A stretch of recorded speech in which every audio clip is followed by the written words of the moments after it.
de lo que ha ocurrido.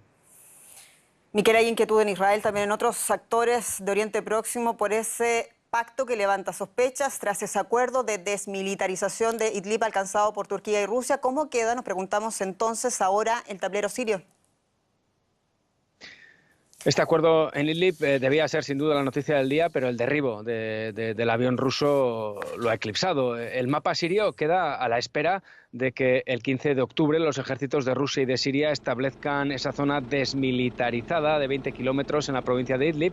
Si este frente se logra calmar, hay que tener en cuenta que quedará aún abierto todo el frente del este, donde el grupo yihadista Estado Islámico sigue presente en la frontera con Irak. Este además es un frente muy complicado porque además del ejército sirio y de sus fuerzas aliadas, entre ellas Rusia, está desplegado el ejército de Estados Unidos con las fuerzas kurdas. Para terminar de complicar la situación, hay que tener en cuenta que Turquía, el ejército de Turquía, ocupa el cantón kurdo de Afrin y el norte de la provincia de Alepo. Así que, aunque en Idlib hay ahora mismo un acuerdo que va a ser muy difícil de implementar, hay que decir que la guerra está lejos de su final.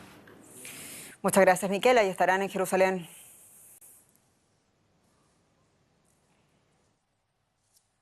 Y tema de titulares en Brasil, el apuñalamiento en pleno acto electoral del candidato a presidente, Jair Bolsonaro, han inclinado la balanza de las encuestas a favor del aludido. El controvertido candidato de la ultraderecha ha repuntado, de hecho, las encuestas hasta el 24%. El otro factor que también ha cambiado la configuración de la campaña presidencial en Brasil ha sido, naturalmente, la anulación definitiva de la candidatura más popular hasta ahora, la del exmandatario Lula da Silva. El PT y su nuevo candidato aseguran no está todo perdido. Una campaña desde el hospital que parece estar dando sus frutos. El candidato ultraderechista brasileño Jair Bolsonaro no duda en difundir en las redes imágenes de su convalecencia mientras sube en las encuestas de intención de voto. La próxima va a ser contigo, cabalgando. Estoy contigo, mi amor. El postulante, resistido por gran parte del electorado a causa de su discurso homofóbico, machista, racista y xenófobo, se recupera en un hospital de Sao Paulo de un ataque con cuchillo que sufrió en un acto público hace poco más de una semana. En un principio, el ataque no tuvo mucho impacto en las encuestas. Bolsonaro, el favorito de los sondeos, aumentó del 22 al 24%. Pero ahora, según una encuesta que acaba de divulgar la encuestadora MDA, supera el 28% en la intención de voto. Esto implicaría un triunfo en primera vuelta y un virtual empate en un balotaje. Pero no está dicha la última palabra. También se consolida en los sondeos Fernando Haddad del Partido de los Trabajadores. Se presenta como heredero político de Lula da Silva, el popular expresidente encarcelado en un polémico proceso anticorrupción, y hace campaña en los barrios más pobres de Río. Haddad pasó de una adhesión mínima al 17,6% de los votos de la noche a la mañana. Ayer, un expresidente del partido PSDB dio una entrevista y dijo que no debió haber desestabilizado el gobierno de Dilma. Y él admitió que lo desestabilizaron. Y desde las elecciones de 2014, este país no encuentra paz porque no se respeta la democracia. En una campaña que no da respiro y en la que todo parece posible, solo una cosa está clara: la polarización llegó para quedarse. Brasil, pero también Venezuela, y es que las imágenes del presidente del país disfrutando de un banquete en Estambul generó la indignación de venezolanos en las redes sociales. El propio chef anfitrión había publicado estas imágenes en su cuenta de Instagram, luego se vio obligado a retirarlas, pero fue tarde. Las críticas a Maduro y su esposa Cilia se hicieron virales, también como las imágenes de aquel encuentro. En medio de todo esto, la oposición sigue pidiendo ayuda internacional para salir de la crisis, pedidos que cada vez se alejan más de una salida política. Algunos, el tabú del intervencionismo militar ya no es tal. Fue una frase explosiva que dividió a la región y provocó condenas incluso de los más acérrimos rivales de Nicolás Maduro en América del Sur. En cuanto a intervención militar para derrocar al régimen de Nicolás Maduro, creo que no debemos descartar ninguna opción. Si bien Almagro luego bajó el tono de sus propios dichos, pronunciados en una visita a la ciudad colombiana de Cúcuta, abarrotada de venezolanos que huyen de la crisis humanitaria en su país, la mecha estaba ya encendida. Previsiblemente hubo las enérgicas condenas de rigor del régimen venezolano, que amenazó con denunciar a Almagro ante la ONU por promover una intervención militar en la región. La OEA necesita un secretario general, no un agente del golpismo de Trump, tuiteó a su vez el presidente de Bolivia, Evo Morales.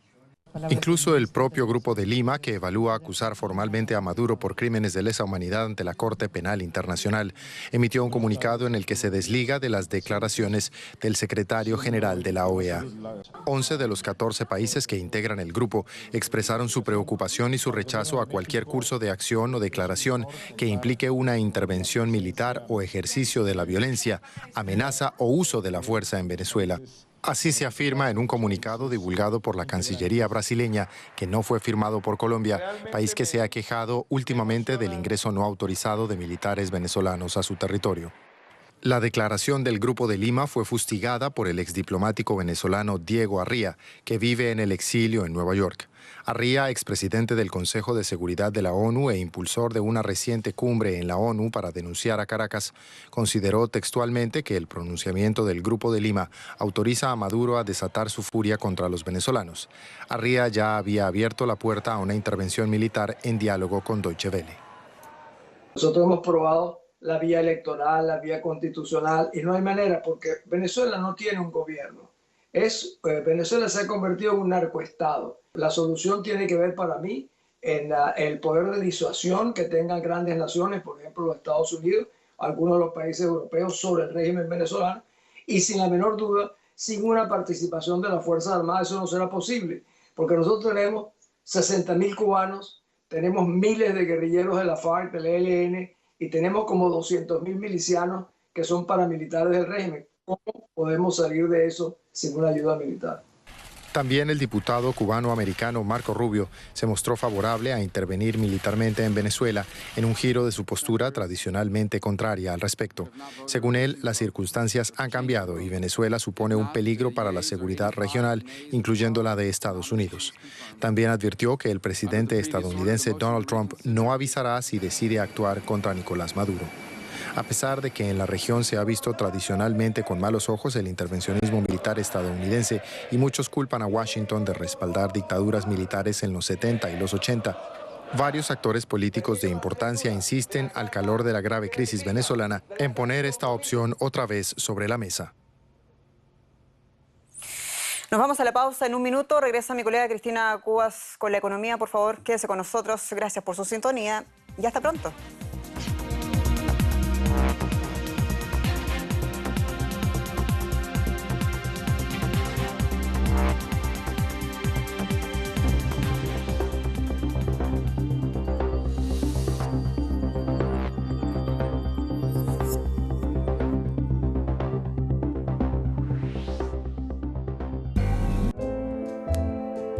Regresamos. Porque la historia de nuestra nación comenzó con un llamado, un grito por la libertad y la independencia. Y está en la grandeza de nuestros paisajes, en el colorido de nuestras fiestas y tradiciones, en nuestras creaciones artísticas y culturales, en la fortaleza de nuestras instituciones y en el corazón grande de nuestra gente. Celebremos unidos, porque hoy somos una nación libre y soberana. Gracias a los que trabajan por la infraestructura en el país, México se ha transformado. Para impulsar el desarrollo regional y conectar a México con el mundo, construimos y modernizamos 52 autopistas y 80 carreteras. Duplicamos la capacidad de carga de nuestros puertos marítimos. Se construye el tren interurbano México-Toluca y el tren eléctrico de Guadalajara. Y el nuevo Aeropuerto Internacional de México será uno de los 3 más grandes del mundo. Unidos haremos que lo bueno siga contando. Gobierno de la República. Ilustres es una serie biográfica dedicada a los personajes que dan nombre a las calles de la ciudad.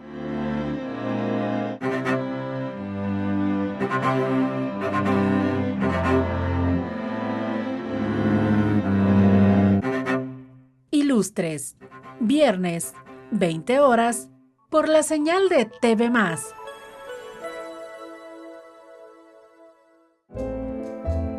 Continuamos.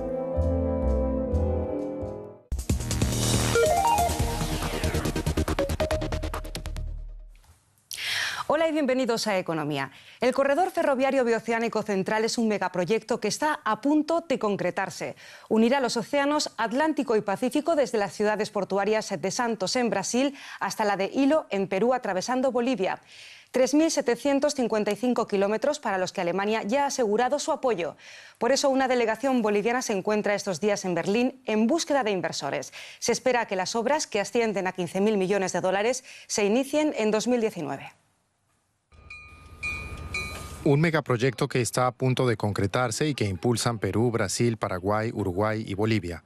El corredor ferroviario biooceánico central unirá el Océano Atlántico con el Pacífico y abarcará un trayecto de 3.755 kilómetros.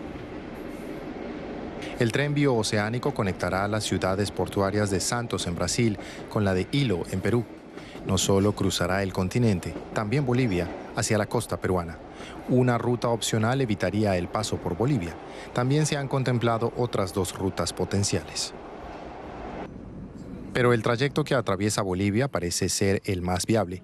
El litigio entre el país andino y Chile por una salida al mar se alarga.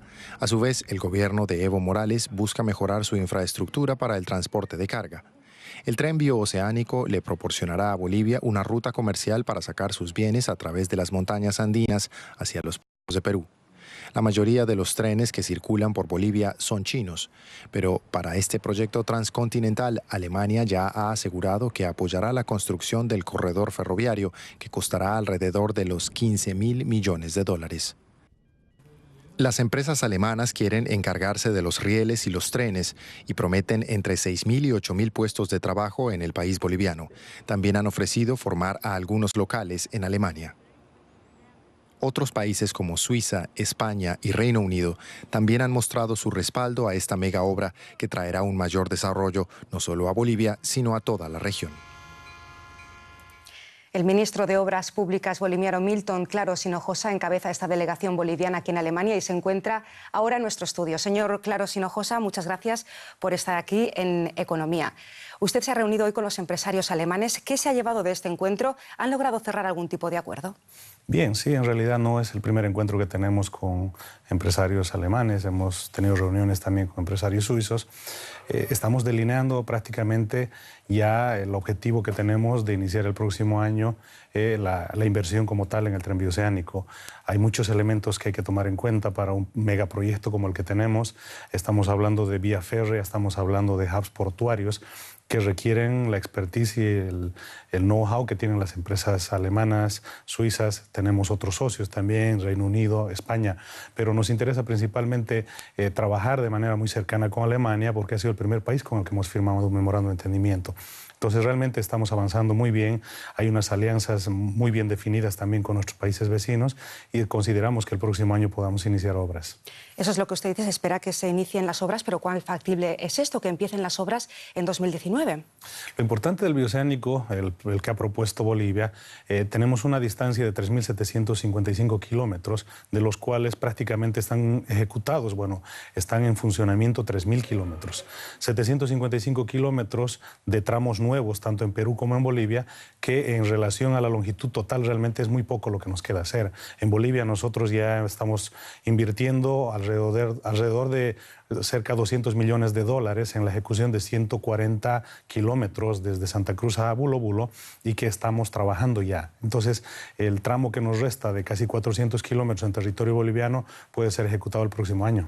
Dos de los principales escollos a los que se enfrenta este megaproyecto son, por un lado, la falta de infraestructura, sobre todo en su país, y también los casos de corrupción que afectan sobre todo a Brasil y a Bolivia. ¿Qué garantías ofrece su país, Bolivia, a los inversores extranjeros? Bueno, en realidad los casos de corrupción de Brasil son un tema muy aislado.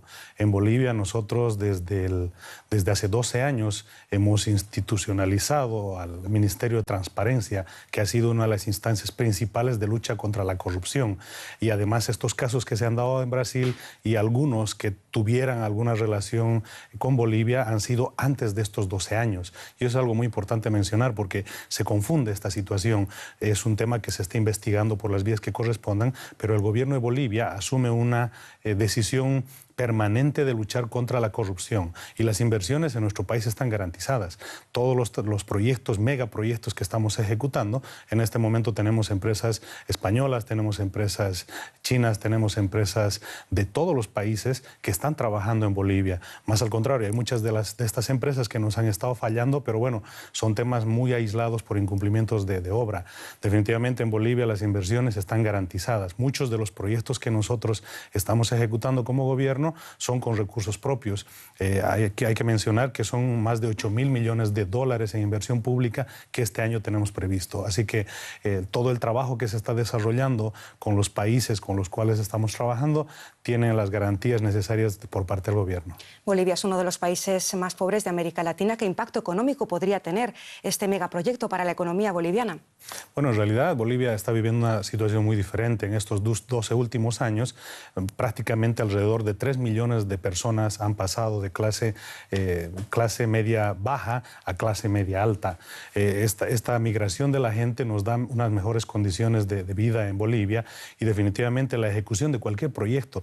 Nosotros estamos pensando como Bolivia en la multimodalidad. No solamente estamos ejecutando este tren, tenemos proyectos de trenes metropolitanos que vamos a ejecutar, estamos ejecutando en Cochabamba, en Santa Cruz, y que se articulan perfectamente con este megaproyecto.